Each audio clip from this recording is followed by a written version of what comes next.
I remember the exact moment I met Evelyn, my soon-to-be mother-in-law. Charlotte, my fiancée, had been insisting for months that we needed to visit her mom's house in Charleston, South Carolina. I had been stalling, but eventually I caved.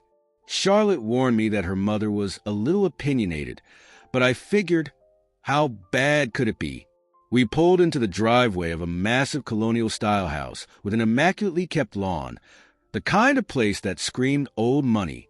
Before I even had a chance to turn off the engine, the front door swung open, and there she stood, Evelyn Carter, a woman in her mid-50s with perfectly styled blonde hair, wearing pearls and an expression that made me feel like an intruder. "So this is him," she said, stepping onto the porch, her arms crossed. I expected someone taller. I forced a polite smile. "Nice to meet you, Mrs. Carter." She didn't extend her hand. Instead, she scanned me up and down like I was a defective product. "Matthew, is it?" "Yes, ma'am." "Well, let's get inside." "Charlotte, dear, help me set the table." As soon as we stepped inside, I was overwhelmed by the sheer amount of decor. Every surface had some expensive-looking antique, every wall adorned with elaborate paintings of people who were definitely not her family. Dinner was a battlefield. I reached for a slice of roast, and Evelyn clicked her tongue. "Charlotte tells me you're in tech." I nodded, chewing carefully. "Yeah, I work as a software engineer." She mused. "You know, my first husband was in finance. Very successful, very driven." She looked at Charlotte with a wistful smile. "You used to say you wanted to marry a man like him." Charlotte's grip on her fork tightened. "Mom," Evelyn just kept going. "It's just surprising, dear. You always went for men with ambition." She turned her gaze back to me. "What exactly do you do again? Sit at a desk and type?" I clenched my jaw but forced a chuckle. "Something like that." She nodded as if I had confirmed some personal theory. "Well, I suppose we all have different definitions of success." Charlotte shot me an apologetic glance. But I didn't let Evelyn see my frustration. "Not yet. Speaking of success," she continued, dabbing her lips with a napkin, I took the liberty of making a few calls. "There's a lovely position opening up at a firm in Charleston. Pays much better than whatever you're doing now." I stared at her. "Excuse me?" She sipped her wine, unfazed. "A man should provide, Matthew, and I simply assumed you'd want what's best for Charlotte." She smiled sweetly at her daughter. "Wouldn't it be nice to be closer to home, dear?" Charlotte's face went red. "Mom, we live in Austin. That's our home." Evelyn sighed dramatically. "For now. But things change." I was done. I set my fork down and met her gaze head-on.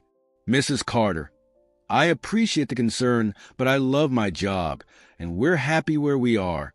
Evelyn's smile faltered, but only for a second. "Oh, of course, dear." No offense meant, but the glint in her eyes said otherwise. This wasn't over. Not by a long shot. After that disastrous dinner, I hoped Evelyn would back off. I was wrong. 3 weeks later, Charlotte and I announced our wedding date. That same evening, Evelyn called. "Oh, darling," she cooed, her voice dripping with fake sweetness. "I just want to make sure your wedding is presentable." I sighed. "Evelyn, Charlotte and I have it under control." She ignored me. I pulled some strings and booked St. Augustine's Cathedral. "You'll love it." I pinched the bridge of my nose. "We already booked a venue." "Oh, that little event hall in Austin?" she scoffed. "Be serious, Matthew. A wedding deserves grandeur." Charlotte, listening on speaker, rolled her eyes. "Mom, we picked that place together." Evelyn sighed dramatically. "Of course, dear. I just assumed you wanted something better." She wasn't done. Over the next month, she bulldozed through every decision. "Dress? White is so dull, dear. Try ivory. Food? Lobster would be classier than that. Chicken. Cake? 3 tiers?" I had 7 at my first wedding. She even tried to replace our DJ with a string quartet. I put my foot down. "No, Evelyn. We want a DJ. Well, she sniffed. Don't blame me when your guests are bored to death. Charlotte tried to keep the peace, but I saw her frustration bubbling under the surface. Then one evening, she snapped. We were at a cafe when Evelyn called again. Sweetheart, I spoke to Father Jonathan, and he's agreed to officiate. Charlotte slammed her coffee down. Mom, we already have an officiant. Silence. Then a wounded gasp. Oh, I see. You don't need my help. Correct, Charlotte said through gritted teeth. I was just trying to give you the wedding you deserve, Evelyn continued, her voice wobbling. But if you'd rather have some cheap ceremony, fine. Charlotte exhaled slowly. Mom, you're not in charge. Another gasp. Not in charge.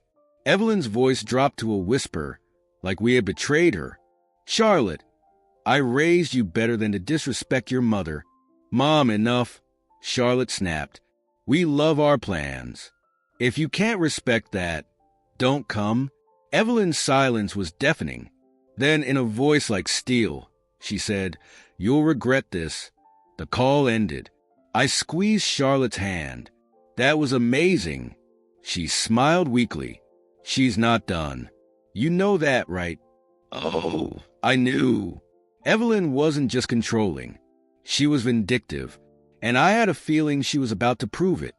If I had any hope that Evelyn would accept defeat, it disappeared the morning of our wedding. The ceremony was set for 3 p.m.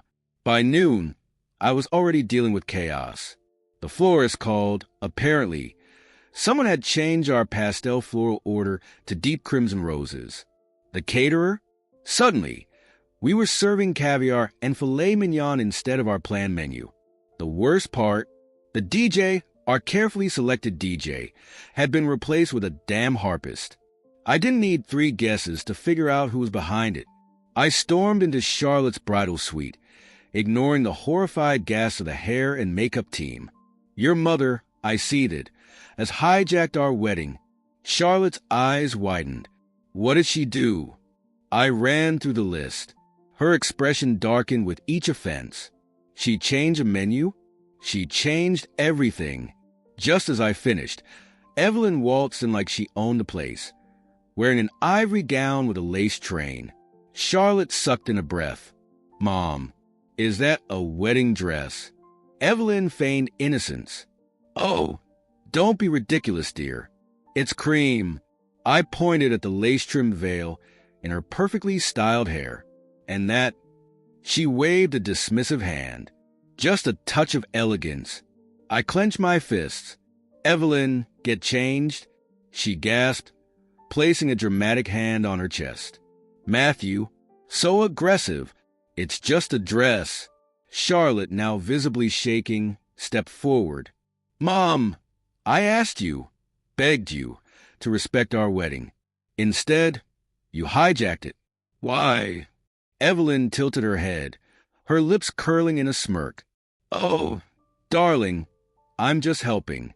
Someone had to bring a little class to this event. That was it. I was done. I don't care what you wear, I said coldly. But if you so much as breathe near my DJ, my menu, or my flowers again, I will personally have security throw you out. Evelyn stiffened, eyes flashing. Security, she scoffed. You'd humiliate me like that. You did it to yourself, I shot back. Now get out before I make good on my threat. She glared at me for a long moment. Then, with a huff, she stormed out. Charlotte exhaled, gripping my arm. Did we just win? I wasn't sure. Evelyn was too quiet. And sure enough, when the priest asked if anyone objected, a familiar voice rang through the hall. I do.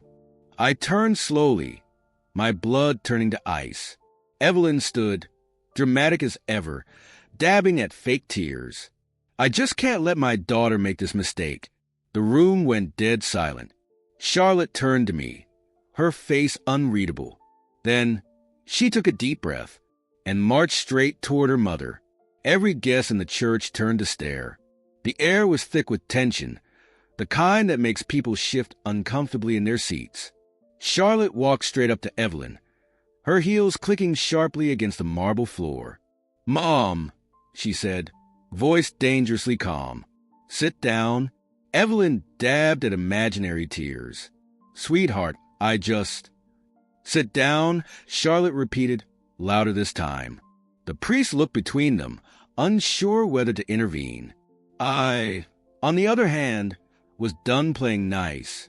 "Evelyn," I said firmly, stepping up beside my bride, "you are embarrassing yourself. Walk out of here, or sit down and shut up." A murmur rippled through the guests. Evelyn's eyes darted between us, her carefully crafted mask of grace and control cracking. She had expected Charlotte to falter, to beg her for approval. Instead, Charlotte turned her back on her mother and walked back to me, lacing her fingers with mine. The moment was symbolic. Charlotte had made her choice. Evelyn's face twisted, her lips pressed so tightly together they turned white. Then, slowly, she sat down. Not gracefully, not demurely. She collapsed into the pew like someone had yanked the strings controlling her. The priest cleared his throat, clearly eager to get the ceremony back on track. "Right then, let's continue." And just like that, we got married. But the war wasn't over. At the reception, I was on edge. Evelyn had been silent, too silent. It wasn't in her nature to admit defeat. Charlotte and I barely had a moment to breathe before my best man, Oliver, approached us with a grim expression. "You're going to want to see this," he muttered, leading us toward the bar. Evelyn stood at the center of a small crowd, dramatically recounting her version of events. "It's just so sad," she sighed. "Charlotte used to be such a good girl before he came along." I clenched my jaw. Here we go. A woman I barely recognized, a distant cousin maybe, frowned. "Are you saying Matthew forced her into this marriage?" Evelyn gasped, as if she just realized how her words could be interpreted. "Oh, I'd never say that. I'm just worried. He's very controlling." Charlotte, standing beside me, stiffened. "Controlling?" she repeated, loud enough for the room to hear. Evelyn's head snapped up, her smile faltering. "Oh, sweetheart, I didn't see you there." "No, Mom," Charlotte said, stepping forward. "Finish your sentence. What exactly is Matthew controlling?" Evelyn's mouth opened and closed like a fish gasping for air. Charlotte crossed her arms. "Because from where I'm standing, the only controlling person in my life is you." Silence. Evelyn recovered quickly, pasting on a wounded expression. "I was just saying how much I love you, sweetheart. I only want what's best." "What's best for you?" Charlotte snapped. "Not for me. Not for Matthew. Just you." For once, Evelyn had no response. Charlotte grabbed my hand. "We're done here." And just like that, we walked away, leaving Evelyn speechless for the first time in her life. But I knew one thing for certain. She wasn't finished with us yet. I thought marriage would put some distance between us and Evelyn. I was wrong. 3 weeks after the wedding, Charlotte and I had just settled into our new life. No more wedding stress. No more drama. Just us in our cozy Austin home, enjoying the peace. Then Evelyn's car pulled into our driveway. Charlotte groaned. "Oh, God, what does she want now?" Evelyn stepped out, dressed like she was going to Sunday brunch, pearl necklace, beige heels, the whole act. But in her hands were 3 suitcases. I narrowed my eyes. Tell me she's not. The doorbell rang. Charlotte inhaled deeply, then opened the door. "Mom, what are you doing here?" Evelyn sighed dramatically, as if the weight of the world had fallen on her fragile shoulders. "Oh, sweetheart, I didn't want to come unannounced, but I have nowhere else to go." I crossed my arms. "What happened?" She pressed a trembling hand to her chest. "Oh, it's awful. My landlord, that monster, raised my rent. Can you believe that?" Charlotte blinked. "Mom, you own your house?" Evelyn's expression barely flickered. "Well, yes, but there's a plumbing issue. Flooded the entire first floor." I had to evacuate. I narrowed my eyes. And why can't you stay at a hotel? Evelyn gasped. Matthew, would you let your mother suffer in some dingy motel? She turned to Charlotte, her eyes shimmering with artificial sadness. I just need a place for a few weeks. Charlotte hesitated. Mom, I don't know. I took Charlotte's hand and squeezed it. Can I talk to you for a second? We stepped into the hallway. Charlotte, I whispered, this is a trap. I know. She exhaled sharply. But she's my mom. I can't just kick her out. I groaned. We can't let her stay, Char. She'll take over our lives. You know she will. Charlotte bit her lip. 2 weeks.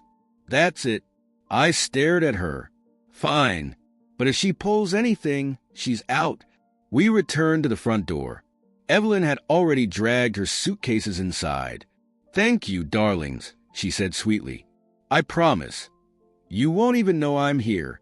She lied. By day 2, she had rearranged the kitchen. Oh, honey, the spices were so disorganized. You'll thank me later. By day 4, she invited guests over without asking. I assumed you wouldn't mind. We are family, after all.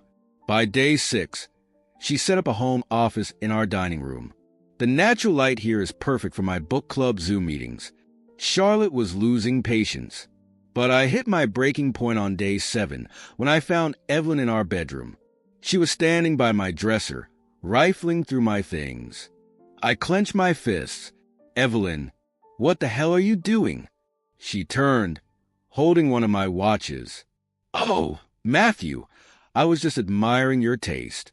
I thought I might get something similar for my next date night. I snatched the watch from her hand. Get out. Her smile faltered. Oh, don't be dramatic, dear. I stepped closer. Out of my room. Evelyn huffed but finally sauntered past me. That night, Charlotte turned to me in bed. You were right, she murmured. This was a mistake. I exhaled. Then we fix it, because Evelyn Carter was about to get evicted. By the time Evelyn had been in our house for 10 days, I was one sarcastic comment away from losing my mind. She had taken over our living room, covering the couch in floral cushions that didn't match anything. She cooked dinners we didn't ask for, then criticized us for ordering takeout. She even rewired our TV remote so that the Hallmark channel played by default. But the final straw? She reprogrammed our thermostat. One morning, I woke up shivering. I checked. She had set it to 60 degrees. Evelyn, I shouted, stomping into the kitchen in sweatpants and a hoodie. She sipped her tea, utterly unfazed. Oh, Matthew, you're so dramatic. I read an article.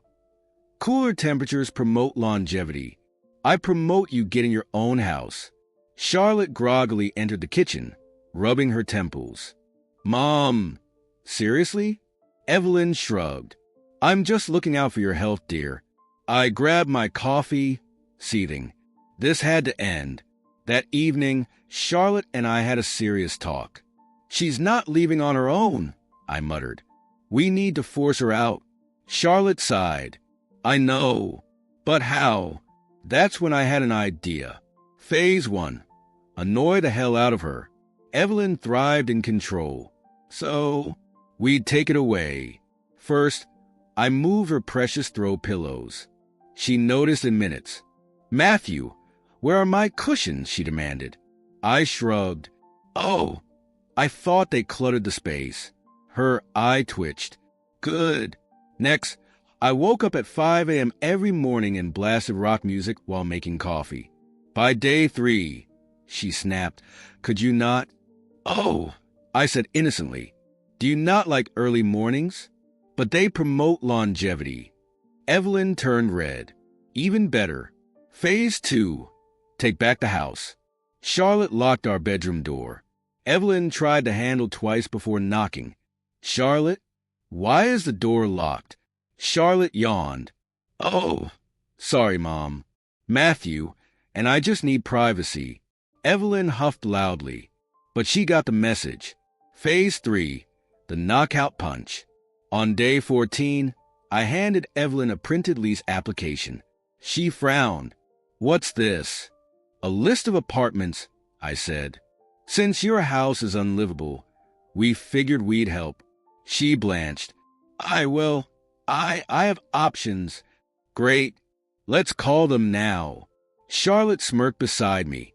"We'll even help you pack." For the first time, Evelyn had no comeback. 2 days later, she was gone. As her car pulled away, Charlotte exhaled. "Oh my God, we did it." I grinned. "Remind me to burn those floral pillows." Evelyn was gone, or so we thought. For 3 glorious weeks, Charlotte and I finally enjoyed our home. No passive-aggressive comments, no thermostat wars, no floral pillow infestations. Then one morning, Charlotte's phone buzzed. She glanced at it, then paled. "What?" I asked, sipping my coffee. She turned the screen toward me. It was a Facebook post from Evelyn. "I never thought my own daughter would betray me like this. After everything I've done for her, she chooses a man who treats her mother like garbage. I raised her better, but I guess some people change when they marry the wrong person." Below it, a flood of comments. "Oh, Evelyn, I'm so sorry. Stay strong. That husband of hers sounds awful. She'll come back to you when she realizes her mistake. Shameful. Mothers deserve respect." I clenched my jaw. She's trying to turn people against me. Charlotte exhaled. She's trying to make me feel guilty. That was Evelyn's game. If she couldn't control Charlotte directly, she'd control her through shame. And it almost worked. For 2 days, Charlotte barely spoke. She was distracted, guilty, upset. I could see the internal battle playing out in her head. That's what Evelyn wanted. But I wasn't letting that happen. On day 3, Evelyn called. Charlotte hesitated, then answered. "Mom." "Oh, sweetheart." Evelyn's voice dripped with sadness. "I don't want to fight anymore. Can we please talk?" I watched Charlotte's grip tighten around the phone. "Talk about what?" Evelyn sighed. "I just miss you, baby. Can't we go back to how things were?" I grabbed the phone. "Evelyn, it's Matthew. We are not going back." Silence. Then a sharp inhale. "Oh, of course. You won't let her talk to her own mother, will you?" Charlotte snatched the phone back. "Mom, stop. I'm done feeling guilty. I love you, but you ruined every big moment of my life. You humiliated me at my wedding. You invaded our home, and now you're trying to manipulate me again." Evelyn gasped. "Charlotte, that's not." "No." Charlotte cut her off. "If you ever want a relationship with me, you apologize and you change. Otherwise, don't call me again." Then she hung up. She stood there, shaking. I wrapped an arm around her. "You okay?" She exhaled slowly. "Yeah, I think I finally am." Evelyn tried one last move, a dramatic letter handwritten, 3 pages long, full of self-pity, blaming me, pretending to be the victim. Charlotte read half of it. Then she shredded it. That was the moment I knew. Evelyn had lost. She didn't stop existing. She still posted passive-aggressive things online, but she had no power over us anymore. And that was real peace.